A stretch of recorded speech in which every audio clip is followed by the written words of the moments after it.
Salve pessoal, aqui quem fala é David, o dono desse canal. E pessoal, eu tô passando aqui rapidinho só para agradecer vocês pelos 1000 inscritos que estão nesse canal. Então, muito obrigado por tudo. Continua se inscrevendo, joinha, gostei, compartilha. Valeu! Isso passou. E aí, bom, aí eu fui ser jornalista, fui trabalhar no Jornal da Tarde. Tu fez jornalismo? Não fiz nada. Ah, não? Porque eu gostava de ler e escrever, eu estava fazendo um grupo de terapia. Eu casei, tive uma filha, marido foi embora na gravidez. Ah, é? Na gravidez? Na gravidez nós nos separamos. Nossa. Mas eu estava tão feliz, você nem sabe, ficar grávida foi feliz. Foi uma coisa que estava tão preenchida, né? Eu tinha 16 anos, imagine, estava no céu, tô um neném na barriga. Ele foi embora, não tem importância. Tivemos brigas, claro, mas não era tão importante assim. Acabamos não reatando nem nada, mas... Por que eu falei disso agora? Eu nem sei, tô lá nos 16, 17 anos. Do jornalismo, que não estudou, não fez faculdade. E aí eu fiquei cuidando da filha 2 anos, não queria fazer mais nada. Amamentava, lavava a fralda, passava. Meu pai, feliz da vida. E meu pai disse, o que é isso? Vai ficar embrutecida? Você vai trabalhar ou estudar? Eu nem tinha terminado o ginásio ainda. Eu casei com 14 anos. O que significava ficar embrutecida? Burra, tonta, bobaca. Vai ficar só passando roupa, lavando roupa, não vai pensar no mundo, na vida, não vai fazer nada. Toma dá um jeito na vida. Se liga, minha filha, que isso aí? Aí eu falei que eu ia trabalhar e disse assim, no quê? Eu não dou emprego para você. Eu não peço para meus amigos, você se vira, minha. Vai fazer o quê? Fazer o quê? Ele foi diretor do Arquivo do Estado, ele trabalhava com bibliotecas e coisas do gênero, trabalhou com políticos, foi secretário de Estado, então eu não te arranjo nada, você se vira, minha. Se vira. E aí eu falei, bom, acho que é verdade, vou estudar, né? Aí fui estudar, fui terminar o ginásio, que eram 4 anos, eu fiz em 1 ano. Então, o que aconteceu? Ficou muito rápido o pensamento, né? E eu comecei a perceber a conexão que havia em todas as matérias, e aquilo era muito interessante. E aí eu fui fazer o que seria o colegial, né? Antes que seriam outros 3 anos, também fiz em outro ano. E aí eu queria estudar filosofia. Aí vem Santo Papai e diz assim, que absurdo, vai ser o quê, professora? Filósofos não ganham nada, não tem futuro neste país. Eu falei, não, tá bom, então eu vou estudar o quê? Teologia, pior ainda. Você tem que ter uma profissão liberal, vai ser uma advogada, uma arquiteta, uma médica. E eu falei, bom, então, pelos cursos que eu fiz, o que dava para fazer era direito. Eu estava fazendo um cursinho, tinha um namoradinho nesse cursinho, que ele queria estudar direito, fomos estudar juntos, entrei na PUC. A PUC à noite tinha aula de direito canônico, que no primeiro ano era quase que uma... Eu já não ia à igreja desde os 13 anos de idade, eu comecei a questionar muito a minha mãe, a família, vocês são cristãos, mas vocês não seguem Jesus? A carne que vinha na mesa não era a carne que ia na cozinha? A moça que preparava a sobremesa nem sempre tinha direito à sobremesa, porque ninguém pensava em deixar para ela. E eu convivia muito com as pessoas que trabalhavam em casa e cuidavam de mim, que eram as minhas grandes amigas e parceiras. Eu falei, vocês não sabem o que é Jesus, eu não vou mais na igreja. A igreja é uma chatice, eu não entendo, era em latim ainda por cima, eu não entendo o que estão falando e vocês não vivem o que vocês falam. E aí eu falei, não acredito em Deus, não tenho Deus e não tenho nada. Isso começou com 13 anos de idade. Mas como foi para eles? A minha mãe, como sempre, uma boa pedagoga, disse, minha filha, você é livre para fazer suas escolhas. Olha só. Um dia, quem sabe, você voltará. Não quer mais ir à missa? Não vai. Não precisa ir. Não é obrigada. E assim foi. Então teve a minha filhinha, e aí não tenho onde trabalhar, vou procurar emprego, não vou estudar, estudei.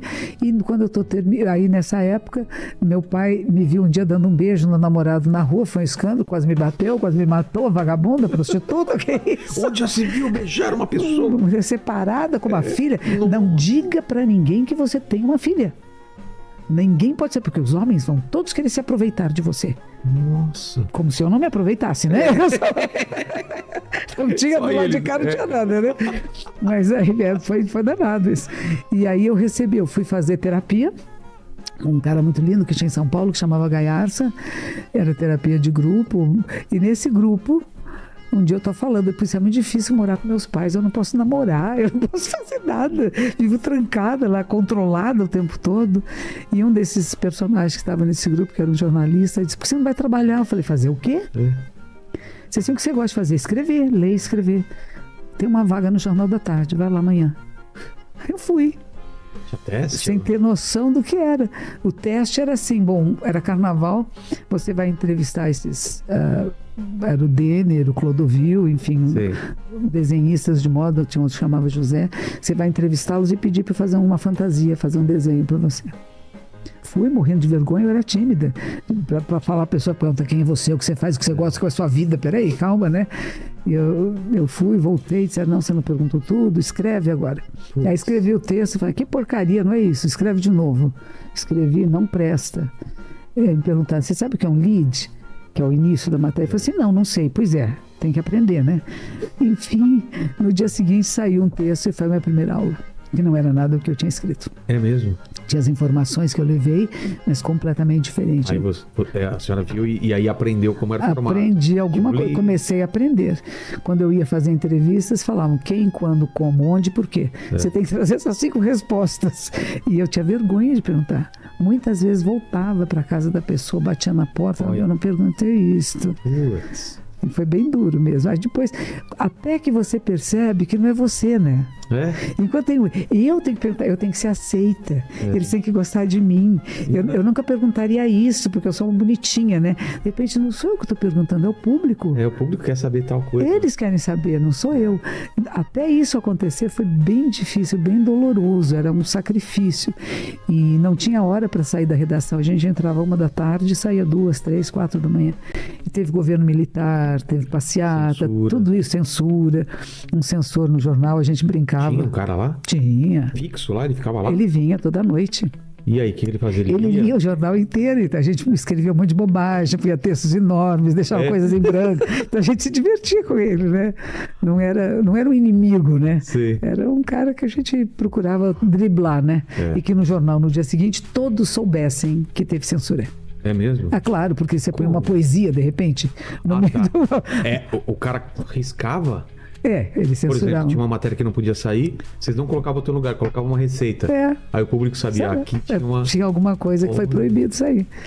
A gente brincava com isso. Eles não deixavam ir para as passeatas. E aí uma menina que estava lá comigo também, que tinha entrado comigo, disse assim, não, todos têm que ir, ela tem que ir. Ela tem que ver o que está acontecendo nas ruas. Porque eles evitavam me pôr nos lugares de muito conflito, né? E aí eu fui. E foi quando mataram um estudante lá na Maria Antônia, a cavalaria vinha em cima, né? E não interessa se você é imprensa ou não é imprensa, é tudo jovem, igual, parecido, né? E aí você vê o mundo sobre um outro ângulo, né? E o que se pode fazer? Será que existe uma outra maneira de ser e estar no mundo? Que começou a surgir em mim, né? Eu fui fazer entrevista com a senhorinha que morava na comunidade muito carente, que fazia feijão numa latinha de leite em pó, não era nem fogareiro, um foguinho que ela fazia ali. E a Rainha Elizabeth, o Príncipe Philip, eu falei, nossa, que mundo tão desigual, né? Será que existe? E nisso me pediram para fazer uma matéria sobre sociedades alternativas.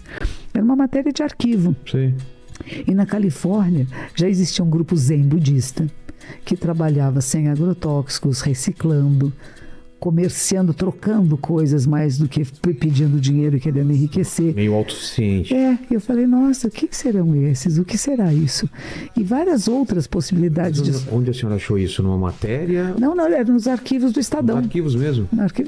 Tem coisa incrível lá. É maravilhoso. Corredores cheios de coisas. Microfilmes ainda naquela época? Naquela época não era microfilme, era o jornal mesmo, era o papel. Era um papel, dava um trabalhão, mas foi bonito. E nisto, quando eu penso, esse zen existe, isso é legal, isso é uma alternativa de uma maneira de ser no mundo. Teve a guerra do Vietnã, um pouco antes tinha tido a guerra, e os monges que iam para a praça pública e se queimavam, jogavam gasolina no corpo. Lá no Vietnã. Ah, é? Era.